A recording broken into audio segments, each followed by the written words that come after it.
Commander Jake Morrison stared at the dead world below his ship.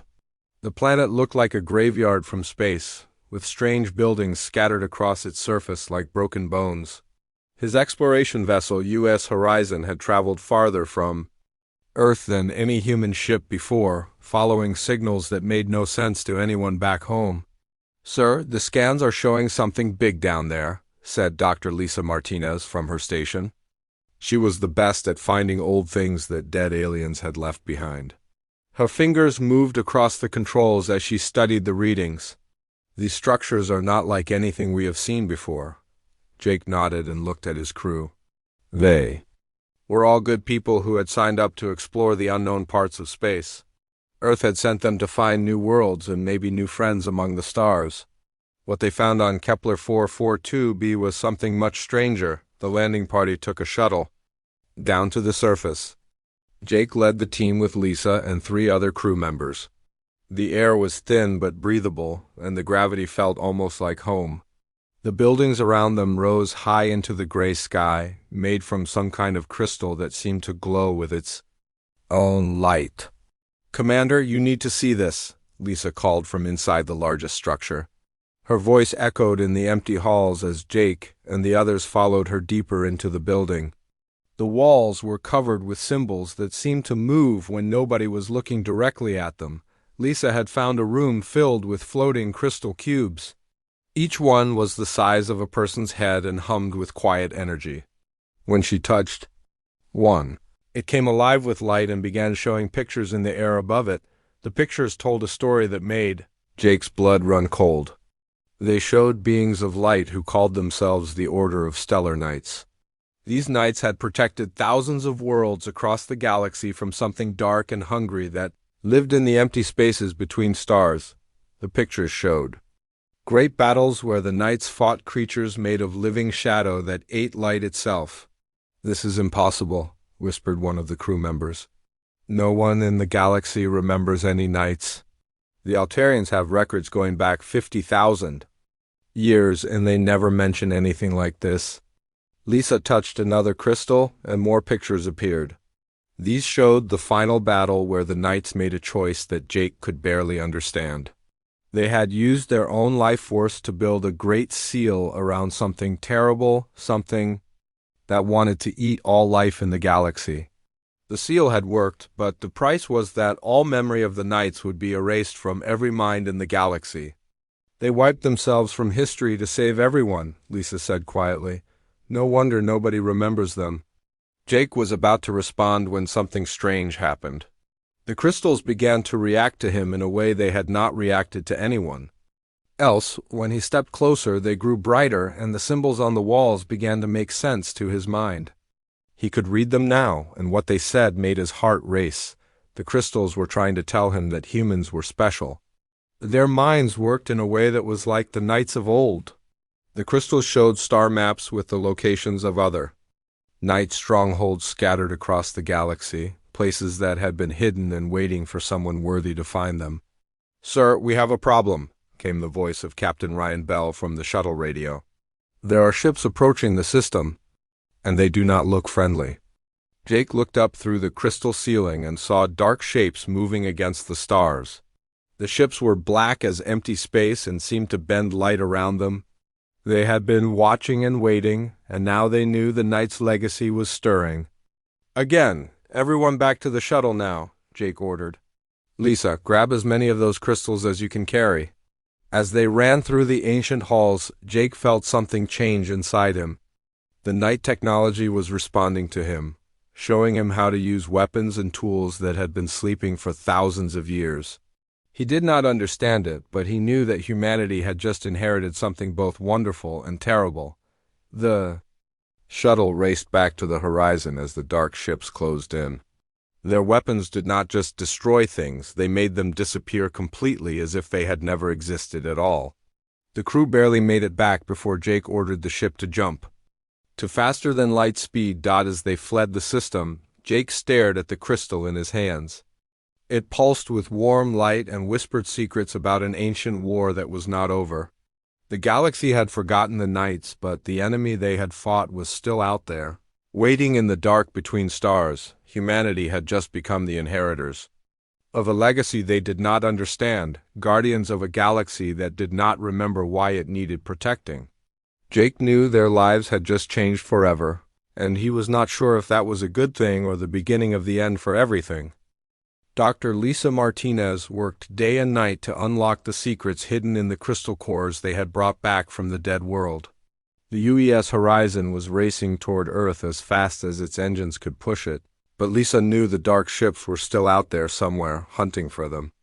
"I think I've found something," she called to Commander Jake Morrison, who had not slept since they left Kepler 442b. The main crystal had finally responded to her careful touch, and now it filled the lab with blue light that made everyone's skin glow. A figure appeared in the air above the crystal, tall and shining like a star given human shape. The being spoke in a voice that sounded like music and thunder mixed together. Jake felt the words go straight into his mind rather than through his ears. "I am the last Grand Knight of the Stellar Order," the figure said. "If you are seeing this message, then the seals are failing and the void swarm stirs once more. I have waited eons for minds capable of hearing my words." Lisa stepped back as the hologram turned to look directly at Jake. "You carry the gift within you, human. Your species possesses something we thought lost forever, the ability to touch the night, consciousness while keeping your own self intact. This makes you perfect inheritors of our burden." Captain Ryan Bell had joined them in the lab and listened as the Grand Knight explained what the crystals had been trying to show them. The darkness between stars was not empty. Something lived there, something that fed on light and life and matter itself. The void swarm had tried to consume the galaxy once before, and it would try again. The transformation chamber still functions. "In this stronghold," the Grand Knight continued, pointing to symbols that appeared on the walls around them, "one of you must take the first step. One must become what we once were, to stand against what comes." Ryan stepped forward without hesitation. "I'll do it." He had been Jake's second in command for 3 years, and Jake trusted him more than anyone else on the ship. If someone had to risk their life with alien technology, Ryan was the right choice. The crystal chamber that Lisa found was beautiful and terrifying at the same time. Ryan lay down on a bed made of the same glowing crystal as the data cores, and immediately the chamber came alive around him. Beams of light scanned his body while other beams seemed to look inside his mind and soul. "The process will be painful," warned the Grand Knight's voice. "But if you survive, you will become something more than human while remaining fully yourself." Ryan screamed as the transformation began. His body glowed from the inside as the night technology rewrote parts of his DNA and nervous system. Jake watched his friend suffer and wondered if they were making a terrible mistake. But the galaxy needed protectors, and humans seemed to be the only ones who could fill that role. When the light finally faded, Ryan sat up slowly. He looked the same, but Jake could see something different in his eyes. They held depths that had not been there before, and when Ryan stood up, he moved with a grace that seemed impossible. "I can feel them," Ryan said quietly. "All the knights who came before, their knowledge is in my head now, but I'm still me. I'm still human." The ship's alarms began screaming at that moment. Captain Bell's voice came over the speakers from the bridge. "We've got company. Those dark ships found us." Jake and the others raced to the bridge to see 3 of the shadow vessels closing in on the horizon. Their hulls seemed to eat the light from the stars around them, and Jake felt a chill run down his spine as he looked at them. "They're not just ships," Ryan said from behind him. The new knight's voice was calm despite the danger. "They're parts of the swarm itself. Living pieces of the darkness that wants to consume everything." The enemy ships opened fire with weapons that did not shoot bullets or energy beams. Instead, they shot nothing, beams of pure absence that made whatever they touched simply stop existing. The horizon's shields meant nothing against attacks that bypassed the normal laws of physics. Ryan closed his eyes and reached out, with senses he had not possessed an hour before. Suddenly, light began to gather around his hands, forming into a sword made of concentrated starfire. "Get me to the shuttle bay," he told Jake. "I can fight them, but I need to get close." "You'll die out there," Jake protested, but Ryan was Already moving. The night technology had given him abilities that defied human understanding. He could survive in space now, and his sword could cut through anything the darkness could create. Jake watched through the ship's cameras as Ryan launched himself from the shuttle bay toward the nearest enemy vessel. The dark ships turned their weapons on him, but the beams of nothingness could not touch the light that surrounded the new night.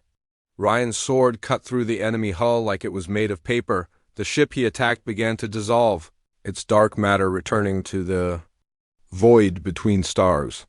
But there were still 2 more ships, and they were learning from their companions' destruction.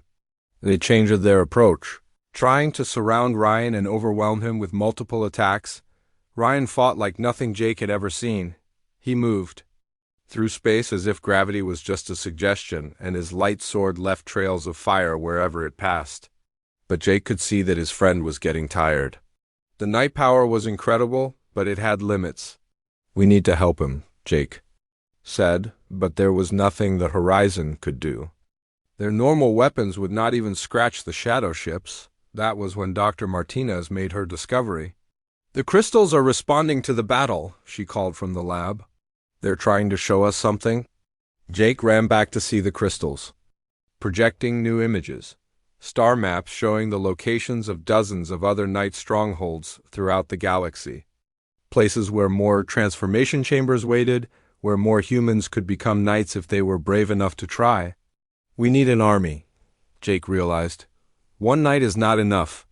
We need to find others who can make the same choice Ryan made." Ryan's voice came over the radio, strained but determined. "I can hold them for a few more minutes. Get us out of here, Jake. We have work to do." The Horizon jumped to faster than light speed just as Ryan destroyed the second shadow ship. The third enemy vessel tried to follow, but Ryan's final attack damaged it enough that it had to retreat into the darkness between stars. As they raced toward Earth with the precious night knowledge, Jake knew their real mission was just beginning. They had found the first piece of humanity's new destiny, but there would be many more trials ahead. The galaxy needed knights, and somehow Earth would have to provide them. General Patricia Hayes listened to Jake Morrison's report with growing alarm. The council room on Earth was filled with the most powerful military and political leaders on the planet, but none of them had ever heard anything like what the Horizon crew was telling them. "You're saying that humanity is now responsible for protecting the entire galaxy from some ancient enemy that nobody remembers," said Senator Carl Weber, his voice heavy with doubt. "And you want us to believe this based on alien crystals and light shows?" Jake held up one of the night data cores, which immediately began to glow in response to his presence. The hologram of the Grand Knight appeared once more, speaking directly to the gathered leaders about the threat that was coming. "The void swarm has begun to move," the ancient knight warned. "Your sensor stations throughout human space will soon detect the signs. Entire star systems will go silent as the darkness consumes them. You have very little time to prepare." As if summoned by those words, Admiral Lisa Murphy rushed into the council chamber with a datapad in her hands. "General Hayes, we're receiving reports from our deep space monitoring stations. The Alpha Centauri system just went dark. No distress signals, no final transmissions. One moment our sensors showed normal stellar activity, the next moment there was nothing there at all." The room fell silent as the implications sank in. Alpha Centauri was humanity's closest neighbor among the stars, home to 3 Earth colonies, with over 1 million people combined. If the system was truly gone, then 1 million human beings had just died in an instant. Dr. Kevin Walsh, Earth's leading expert on genetics and human enhancement, stepped forward. "General, I've been studying the data from Captain Bell's transformation. The night technology appears to work by activating dormant sequences in human DNA that somehow connect our minds to quantum fields we don't understand yet, but it only works with specific neural patterns." "How specific?" asked General Hayes. "About 1 in 10,000 humans carry the right genetic markers," Walsh replied. "Out of Earth's 12 billion people, that gives us roughly 1.2 million potential knights. But the transformation process is dangerous. Based on the alien records, we should expect a 30% failure rate during the initial changes. Jake felt sick as he did the math. They were talking about sacrificing hundreds of thousands of people to create an army of knights. And even then, they might not have enough to face what was coming. Captain Ryan Bell had been quiet during most of the briefing, but now he spoke with the voice of someone who had seen things beyond human understanding. The original knights numbered in the millions across hundreds of species. They still barely managed to seal the swarm away. We're going to need every person we can find who can make this transformation. General Hayes made the decision that would change humanity forever. Dr. Walsh, I'm authorizing the immediate construction of knight training facilities on Mars, Luna, and Europa. We'll start with volunteers from the military and space services. How long do we need to build the transformation chambers? The alien technology is self-assembling once we provide the right materials, Walsh explained. Give me 2 months and I can have operational facilities on all 3 worlds. As Earth mobilized for a war unlike anything in human history, the first volunteers began arriving at the temporary training center that had been set up in the Australian outback. Among them was Colonel Amy Foster, a Marine who had led combat missions on 6 different worlds, and Dr. Nathan Cross, a physicist whose work on quantum mechanics made him uniquely suited to understand knight technology. Amy was the first volunteer to undergo the transformation after Ryan. She lay in the crystal chamber with her jaw set in determination, knowing that she might not survive the process. When the light surrounded her, she felt her mind expand to touch something vast and ancient that had been waiting in the quantum foam of space-time. The transformation was agony, but Amy emerged from it stronger than any human had ever been. She could lift objects with her mind, move faster than the eye could follow, and most importantly, she could sense the growing darkness at the edge of human space. Nathan's transformation was different. Where Amy had gained physical abilities, Nathan found his mind connected to the vast network of knight knowledge that stretched across the galaxy. He could see the mathematical principles behind their technology and understand how it converted the fundamental forces of the universe into weapons against entropy itself.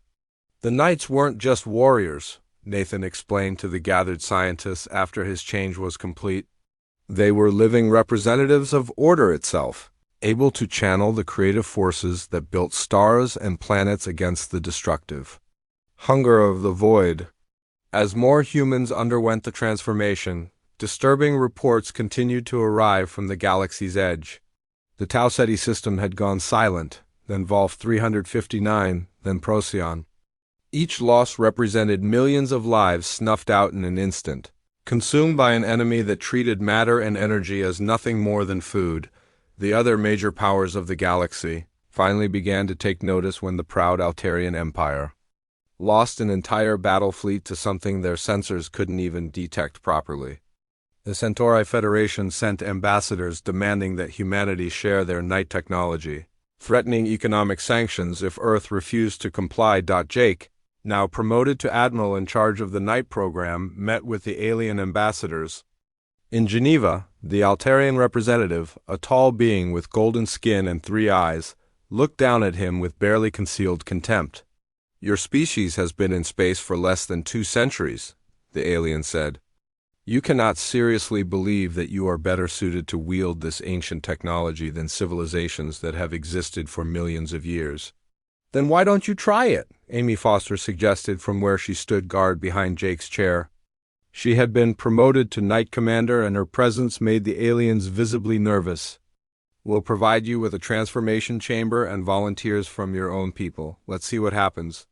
The Altarian delegation tried exactly that, convinced that their superior evolution would make them even more powerful knights than humans. The results were catastrophic. Their volunteer subjects either died during the transformation or emerged as mindless husks whose consciousness had been completely absorbed by the Knight Collective. "The technology requires a specific balance," Nathan explained to the traumatized aliens. "A mind strong enough to maintain individual identity while still connecting to the greater whole."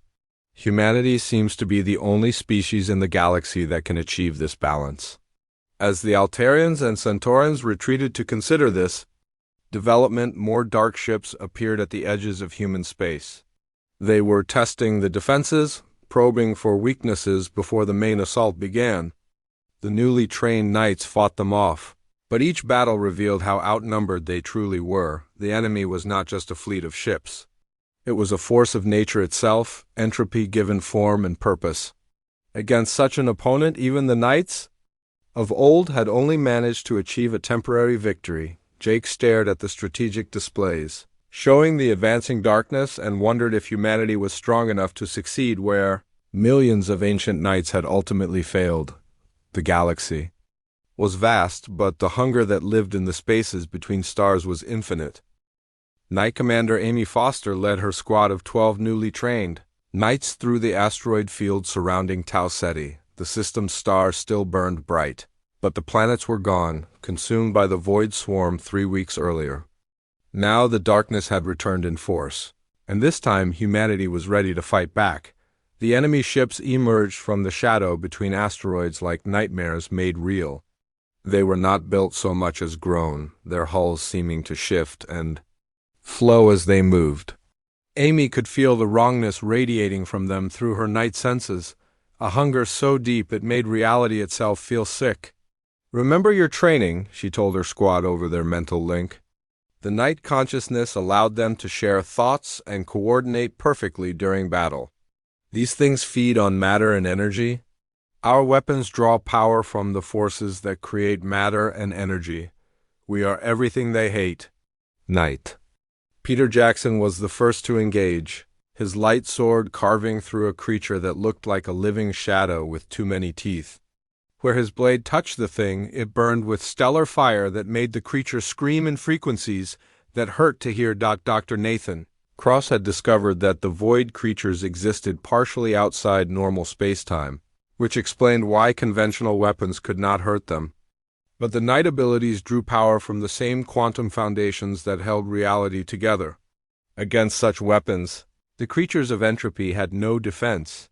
Amy watched her people fight with skills they had learned from the collective memory of ancient warriors. Knight Susan Miller used her shield to deflect attacks that would have erased a normal ship from existence. Knight Greg Turner moved through space as if gravity was optional, striking from impossible angles that confused the enemy's targeting systems, but the creatures were learning too. They began to adapt their tactics, trying to separate the knights from each other and overwhelm them with numbers. For every shadow ship the humans destroyed, 2 more seemed to take its place from the darkness beyond the system's edge. "We're getting readings from the inner system," Nathan's voice came through the mental link. His night abilities had enhanced his already impressive scientific mind, letting him analyze the enemy in ways no human could manage before. "There's something big coming through the dimensional barrier." Amy felt it too, a presence so vast and hungry that it made the shadow ships seem like insects by comparison. The main body of the void swarm was about to emerge into normal space, and when it did, her small squad would be facing something that had consumed entire civilizations. "All knights fall back to Rally Point Alpha," she ordered, but it was too late. The thing that came through the dimensional rift was less a ship than a living piece of the void between galaxies. It was darkness given form, emptiness with purpose, and it was the size of a small moon. Amy felt her squad's fear through their shared consciousness, but she also felt their determination. They had trained for this moment, knowing they might have to give their lives to protect the galaxy. Each of them had accepted the night transformation, understanding that they were humanity's answer to an ancient threat, the void entity attacked with weapons that unmade reality itself. Where its beams struck, space folded in on itself and matter simply ceased to exist. Amy's squad scattered, using their enhanced speed and agility to avoid the worst of the assault while looking for weak points in their enemy. Nathan made the breakthrough that saved them all. "The thing has to anchor itself to our dimension to attack us," he announced through the link. "But that anchoring process creates quantum instabilities we can exploit." Amy saw it too through her night senses. The massive entity was like a nail, being driven through the fabric of space-time, and where it touched their reality, cracks were forming. If they could strike at those cracks with enough force, they might be able to drive the thing back into the void where it belonged. Everyone, focus your attacks on the dimensional anchor points, Amy commanded. We're going to send this thing home the hard way. 12 knight swords struck at the same moment, their stellar fire concentrating on the weak spots Nathan had identified. The void entity screamed with the sound of dying galaxies as the quantum cracks spread through its form. For a moment, Amy thought they had won. Then the creature began to pull itself further into normal space, sacrificing parts of its own mass to stabilize the dimensional breach. It was adapting again, learning from their attack and finding ways to counter it. It's not going to work, Peter said through the link. The thing's too smart. It's changing faster than we can hurt it. Amy felt the weight of command settle on her shoulders. She could retreat and report back to Earth that the enemy was too strong for a small squad to handle. Or she could make the choice that knights had been making for millions of years across the galaxy. Nathan, can you calculate what would happen if we channeled our life force directly into our weapons? She asked. All of us at once, everything we have. There was a moment of silence before Nathan replied. It would destroy the creature completely. The combined output would be equivalent to a supernova. But Amy, none of us would survive the process. Amy looked at her squad through her night senses and saw their faces in her mind. They were all young, most of them barely out of their 20s. They had families back on Earth who loved them and were counting on them to come home. But they were also knights now, guardians of something bigger than themselves. The original knights made this choice once before, she said quietly. They gave their lives to seal the void away so that future generations could live in peace. Maybe it's our turn to pay that price. But Knight Greg Turner had a different idea. What if we don't have to die, he said. What if we can channel the stellar fire without burning ourselves up in the process?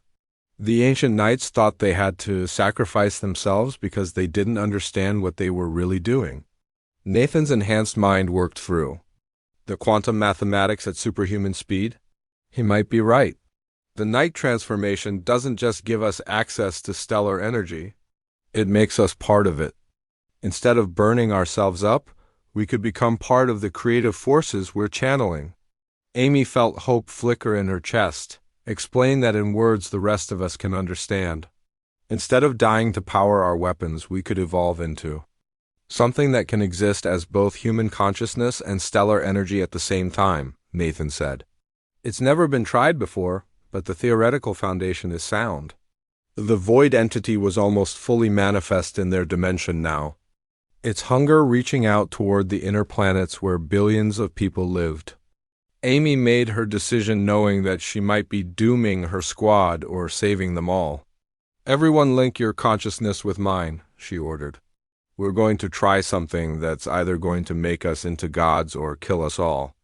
12 human minds merged into one blazing point of light as they poured every bit of their night power into a single devastating attack. Amy felt her physical body dissolving, but her consciousness remained intact, expanded beyond anything she had ever imagined possible. The void entity was caught completely off guard by the transformation. Instead of 12 dying knights, it faced 12 beings of pure creative force who wielded the power of star formation itself. The creature's scream of rage and hunger became a wail of defeat as it was driven back through the dimensional barrier and sealed away from normal space. Amy floated in the aftermath of the battle, no longer entirely human but still herself. Her squad had survived the transformation, becoming something new that the galaxy had never seen before. They were still knights, but they had evolved beyond what the ancient order had ever dreamed possible. Did we just become the thing that's going to save the galaxy? Asked Peter, his voice coming from everywhere and nowhere at once. I think we became something even better, Amy replied. We became proof that humanity doesn't have to repeat the mistakes of the past. The fall of Vegan Prime changed everything. Admiral Jake Morrison watched the recordings from the final moments of the ancient world. transmitted by a desperate Confederacy captain before the darkness consumed him and his ship. 1 billion years of civilization had been wiped away in less than 3 hours. The vegan Confederacy had been the oldest spacefaring species in the galaxy, their record stretching back to when the first stars were young. They had considered themselves immune to whatever force was destroying younger civilizations. Their arrogance died with their homeworld, devoured by creatures that cared nothing for age or wisdom.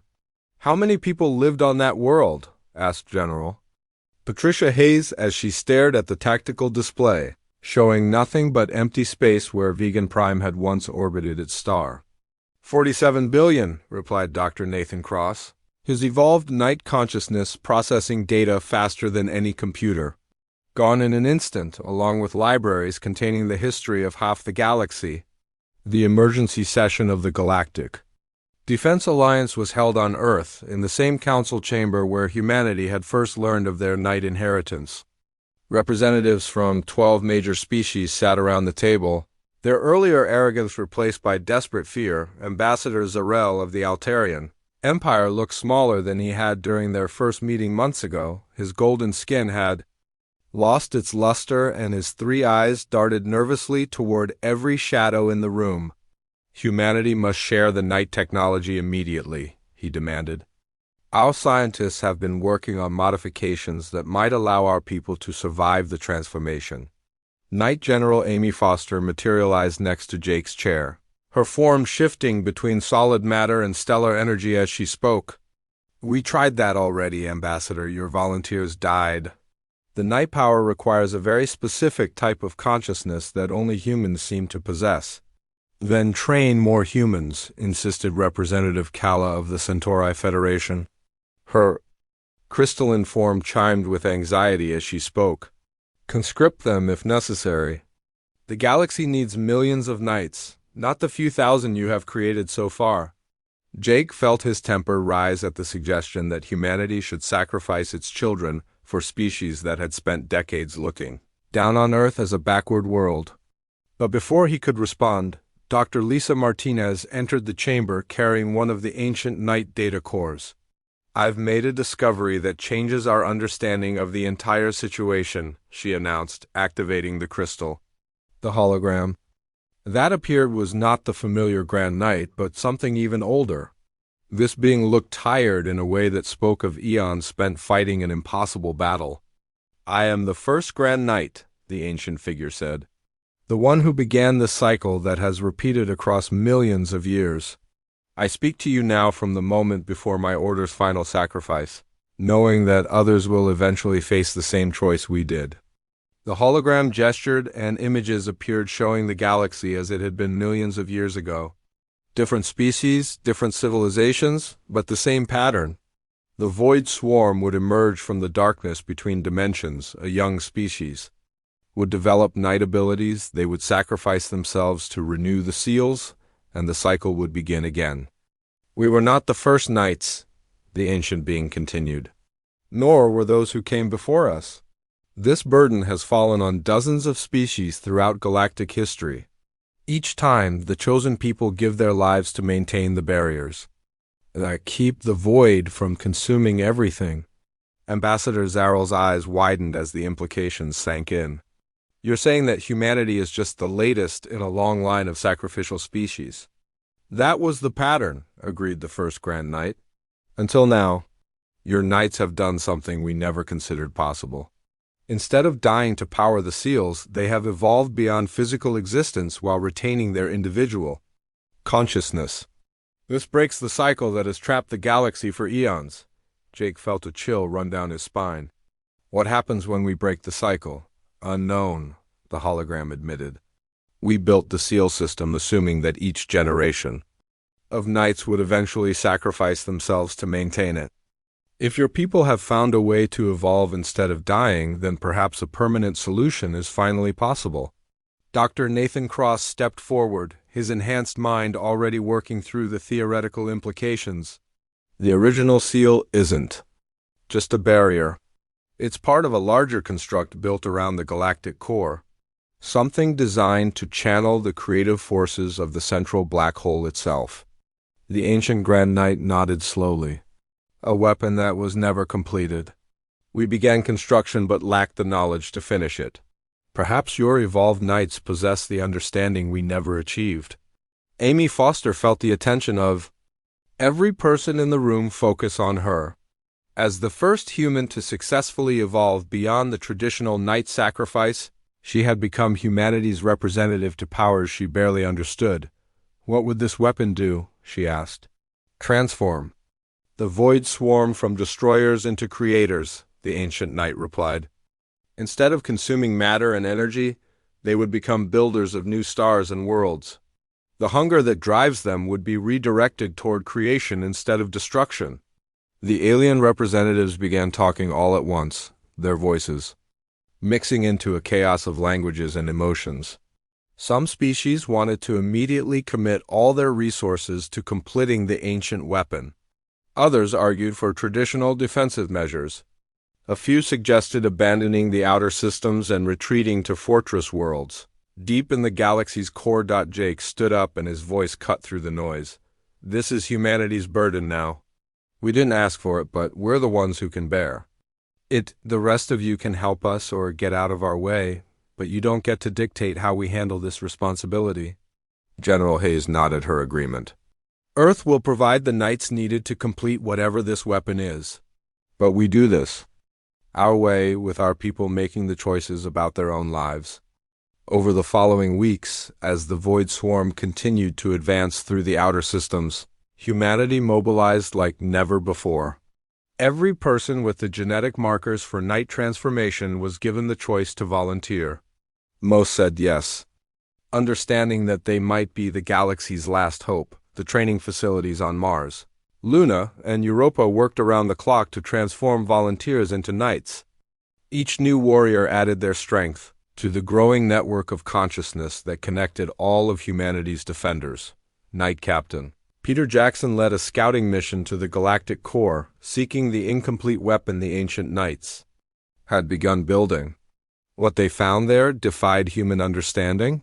A construct the size of a solar system wrapped around the supermassive black hole at the galaxy's heart. It's not just a weapon, Peter reported back through the night communication network. It's a forge designed to reshape reality itself on a galactic scale. And it's been waiting millions of years for someone with the knowledge to complete it. Amy Foster looked at the tactical displays showing the Void Swarm's continued advance toward the inner systems. Soon they would have to make a choice that would determine the fate of not just humanity, but every living thing in the galaxy.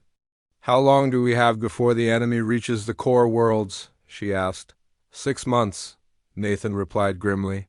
Maybe less if they decide to stop playing with us and commit their full strength. Jake made the decision that would define humanity's legacy among the stars. Then we finish what the ancient knights started. We complete their weapon and end this war once and for all. And if we fail, asked General Hayes, then at least we fail trying to save everyone, Jake replied. Instead of just postponing the inevitable like all the others did before us. Knight Commander Ryan Bell led the final assault force through the twisted space around the galactic core. Behind him flew 300 of Earth's best knights, volunteers who had chosen to risk everything for a chance to end the ancient war. Once and for all. The space around them bent and warped as reality itself struggled to contain forces that should not exist in normal dimensions. The Void Swarm had reached the inner galaxy now, consuming entire sectors as it advanced toward the core worlds. Earth's colonies were evacuating while humanity's conventional fleets fought desperate holding actions against an enemy that treated matter and energy as food. The construct is active, reported Knight Captain Susan Miller from her position near the ancient forge. The weapon that surrounded the central black hole was larger than anything humans had ever built, its crystalline framework stretching across light years of space. I can feel it responding to our presence. Dr. Nathan Cross had evolved beyond his original knight transformation during the journey to the core. His consciousness now existed partly in normal space and partly in the quantum foam that underlay reality itself. Through his enhanced perceptions, he could see how the ancient weapon was designed to work. It's not just a forge, he explained to the strike force through their shared mental link. It's a fundamental alteration device that can rewrite the basic laws of physics within the galaxy. The original Knights were trying to change the nature of entropy itself. Ryan felt the weight of command as he led his people deeper into the construct. They were flying through passages that had been built by beings who understood forces that humanity had only theorized about. The walls around them hummed with power drawn from the black hole's event horizon, energy that could reshape matter.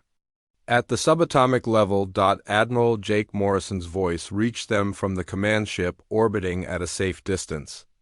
Ryan, our sensors are picking up massive void signatures approaching your position. The enemy knows what you're trying to do. Through the transparent walls of the construct, Ryan could see them coming.